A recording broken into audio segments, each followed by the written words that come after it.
उत्तराखंड में पलायन व नशे की लत से निजात स्वरोजगार की नई पहल करते आनंद अधिकारी। हल्द्वानी नैनीताल रामपुर रोड स्थित होटल अमरदीप में लोहाघाट चंपावत निवासी आनंद सिंह अधिकारी ने पहाड़ों में बेरोजगारी नशे की लत से जूझ रहे युवाओं के भविष्य की चिंता करते हुए नजर आए। श्री अधिकारी से पूछे गए सवालों के जवाब में अधिकारी ने मुस्कुराते हुए अंदाज में उत्तराखंड में पंचायती में भाग आजमाने के साथ राजनीति में आने के संकेत भी दिए। श्री अधिकारी ने पहले ही पूछे गए सवाल में उत्तराखंड घुघुतिया त्योहार की बधाई भी क्षेत्रीय जनता को दी। नमस्कार, मैं हूं महेंद्र बिष्ट। आप देख रहे हैं न्यूज़ टाइम रिपोर्ट। आज कई दिनों के बाद में जो है हल्द्वानी तराई क्षेत्र में 3-4 दिनों के बाद में घने कोहरे छटने के बाद में गुनगुनी धूप का आनंद लेने के लिए हर वर्ग का आदमी जो है आज छुट्टी का दिन है। शहर में जगह जगह अपना प्रतिष्ठानों में जा रहे हैं, शॉपिंग मॉलों में जा रहे हैं। तो मैं भी ऐसे ही घूमते फिरते शहर में ही एक प्रतिष्ठान में चले गया था। यहाँ पर हमारे युवा चर्चित जो समाज के कार्यों में बढ़ चढ़ कर हिस्सा लेते हैं और हर किसी गरीब के लिए एक मददगार साबित होते हैं। सरल स्वभाव के धनी आनंद सिंह अधिकारी जी मुझे यहाँ पर एक प्रतिष्ठान में मुलाकात हो गई है। तो मैंने कहा आप सोशल मीडिया में तो बहुत एक्टिव रहते हैं, हर मैं देखता हूँ, मैं क्या हर कोई देखता है सोशल मीडिया में कि हर किसी मजदूर की, गरीब की, असहाय की मदद करते हुए अक्सर देखा जाता है। तो मैंने कहा कुछ सवाल जवाब अधिकारी से कर लेता हूँ। अधिकारी जी, सबसे पहले तो मैं नमस्कार करता हूँ। सर, मैं जैसे आपकी एक्टिविटी को देखता हूँ कि हर क्षेत्र में, हर समाज में, हर वर्ग के साथ में एक मिलनसार होकर एकदम हर किसी को अपना एक भाई समझ के उससे किसी प्रकार का परहेज न करते हुए, मतलब समाज में उत्कृष्ट कार्य के लिए आपकी अपनी एक अलग पहचान है। आप एक युवा हैं और अक्सर आपके साथ में युवाओं की भीड़ भी देखी जाती है। तो सर, आप ये जो युवाओं के साथ में चर्चित रहते हैं, लोगों के मददगार बनते हैं, क्या आप चुनावी समय बहुत करीब नज़दीक में है, क्या आप इस पहचान से क्या इस समय जो आने वाले पंचायत चुनाव होंगे हमारे उत्तराखंड में, क्या इसमें अपना भाग्य आजमाना चाहते हैं?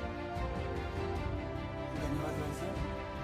सर्वप्रथम तो आपको आज हमारे विद्यार्थी की शुभकामनाएं।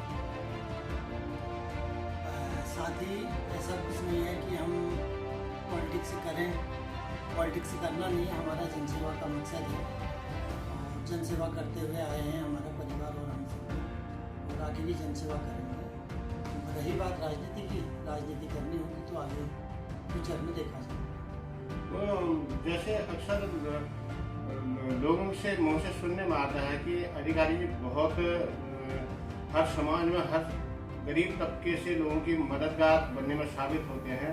कई जगह लोग चर्चा भी कर रहे थे, क्या पता है इस बार अधिकारी जी चुनाव लड़ सकते हैं। आप एक राजनीतिक परिवार से भी आते हैं, क्या आपका ऐसा मन है कि आप जो पंचायत चुनाव, पहले लोकसभा आएंगे, उसके बाद फिर निकाय चुनाव होंगे, उसके बाद में फिर पंचायत चुनाव आ जाते हैं, तो क्या आप पंचायत चुनाव में अपना भाग्य आजमाना चाहते हैं जनसेवा के लिए?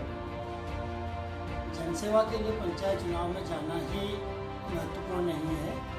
जनसेवा तो आप किसी भी स्तर से कैसे भी जनसेवा कर सकते हैं। रही बात पॉलिटिक्स में जाने की, अगर जनसेवा के लिए अगर राजनीति में जाना पड़ेगा तो अगर क्षेत्र के लोग आह्वान करेंगे तो उनके आह्वान में तो अगर आप, हमने अक्सर पहाड़ों में देखा है, पहाड़ के युवा वर्ग में ये चीज़ें देखी हैं कि जब भी कोई छोटा बड़ा चुनाव आता है और पहाड़ों में बेरोजगारी है, पलायन हो रहा है और नशे की लत की ओर लोग, युवा विशेष अक्सर जाते हैं, तो आप उन युवाओं को क्या कहना चाहेंगे कि माना ये आपको चुनाव लड़ने का ही आपने मन बना लिया, तो ऐसे लोगों के लिए समाज में किस प्रकार का संदेश आप देना चाहेंगे? ऐसा सर्वप्रथम तो हम ये कहेंगे कि नशे की लत से कोई भी आदमी दूर रहे। हम खुद, मैं किसी भी प्रकार का नशा नहीं करता। यदि हम नशा नहीं करेंगे तो एक समाज को सही दिशा, सही रूप दे पाएंगे। नशे से कई हमारे पहाड़ के घर परिवार उजड़ चुके हैं, कई घर परिवारों में अशांति हो चुकी है, और कई घर परिवार बिक चुके हैं।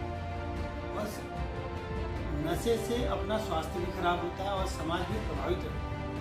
तो मैं सभी युवाओं से ये आह्वान करूँगा कि भाई साहब, नशा करना स्वास्थ्य के लिए हानिकारक है, नशे की लत से दूर रहें।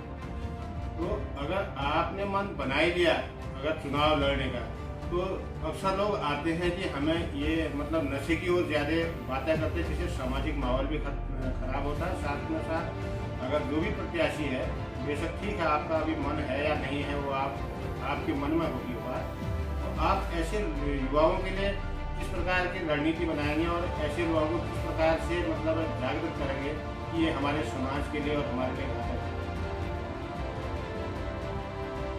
नशा समाज के लिए या हर वर्ग के लिए घातक है। नशे से बचने के लिए हमें अपना स्वरोजगार शुरू करना पड़ेगा। स्वरोजगार में अगर हम बिजी रहेंगे, व्यस्त रहेंगे, तो नशे से शायद हम बच पाएंगे। और यदि नए लड़के हैं, खेल कूद स्पोर्ट्स का कार्यक्रम चलाएं उनके लिए, तो उससे थोड़ा सा समय उनका निकल पाएगा और नशे से दूर रहेंगे। और अगर व्यस्त रहेंगे, अपना कारोबार छोटा जो भी कारोबार पहाड़ पे हो सकता है, वो कारोबार में मदद करेंगे और उनके लिए स्वरोजगार के लिए कोई प्रयास करेंगे। तो जैसे आपने कहा कि उनके लिए स्वरोजगार के लिए प्रयास किया जाएगा, इसमें आपको जमीनी स्तर से गांव से लेके अपने जिले स्तर तक की और जिले से लेके प्रदेश स्तर के जो बड़े अधिकारी हैं, बड़े विभाग हैं, बड़े बड़े NGOs हैं या बड़े राजनीतिज्ञ हैं, उनसे किस प्रकार से आप सामंजस्य बैठाएंगे? सर्वप्रथम तो अगर देखा जाए तो हम छोटे छोटे समूहों में भी स्वरोजगार को बढ़ावा दे सकते हैं, जैसे महिला मंडल दल, और महिलाओं का कई प्रकार से सिलाई कटाई में समूह चल रहे हैं आजकल जी। और इसी प्रकार से हम भी युवाओं को जोड़ के कुछ समूह बनाए जाएं, जिनमें समूह के सभी युवाओं को छोटे मोटे रोजगार, दैनिक दिनचर्या चलाने के लिए जो अपना जेब खर्च होता है वो निकल पाए, ऐसी योजनाओं को क्रियान्वित कराने का प्रयास करें। और अक्सर पहाड़ों में बेरोजगारी ज़्यादा है, और जैसे कई बार मुद्दे उठते भी हैं, आप एक नए युवा हैं और आपकी एक अच्छी सोच है, आप एक अच्छे मतलब सवालों के जवाब एक सटीक तरीके से दे रहे हैं। तो जैसे हमारे यहाँ आप चंपावत जिले से हैं, वहाँ पर जो है पनपट्टी के रूप में विकसित किया जा सकता है, कृषि बागवानी के रूप में विकसित किया जाता है। इसके लिए आपने कोई ऐसी रणनीति अपने मन में बनाई है कि अगर मैं राजनीति में आया तो मैं ये जो बंजर खेत आज हो गए हैं, जहाँ पर जो है इतनी आलू की पैदावार होती थी, ऐसी खेती मतलब सब्जियाँ होती थी, तो वहाँ तो अपार मतलब साग सब्जियों का, फल फूलों का है, तो इसके लिए आपकी क्या रणनीति है? इसके लिए हम उद्यान विभाग से संपर्क करके उद्यमी कामों को हम बढ़ावा देंगे। और जैसे साग सब्जी के बारे में आपने बताया, ये तो हमारा बहुत पहले से चलता हुआ कार्यक्रम है लोगों का, साग सब्जी उगाने का, लेकिन आजकल मात्राएं कम हो रही हैं। सरकार द्वारा कुछ प्रोत्साहन नहीं मिल पा रहा है, जो सरकार से बातचीत करके प्रोत्साहन बढ़ाने के लिए भी इसमें कहा जाएगा और बागवानी में जोड़ दिया। तो जब युवाओं का आपको साथ मिलेगा ही तो आप एक तरफा मन बना के मतलब ग्राम पंचायत इकाई में कौन से चुनाव की तैयारी करेंगे? क्षेत्र वाले जो आदेश देंगे, जो हमारे भाई लोग, हमारे मित्र लोग जो कहेंगे, उस हिसाब से पॉलिटिक्स के क्षेत्र में बढ़ा जाएगा। मतलब आपने इस बार जो है मतलब राजनीति के माध्यम से जनसेवा के लिए अपना मन बनाया है, आप कह सकते हैं। धन्यवाद अधिकारी जी। सहयोगी कैमरामैन के साथ मैं महेंद्र सिंह, हल्द्वानी, नैनीताल।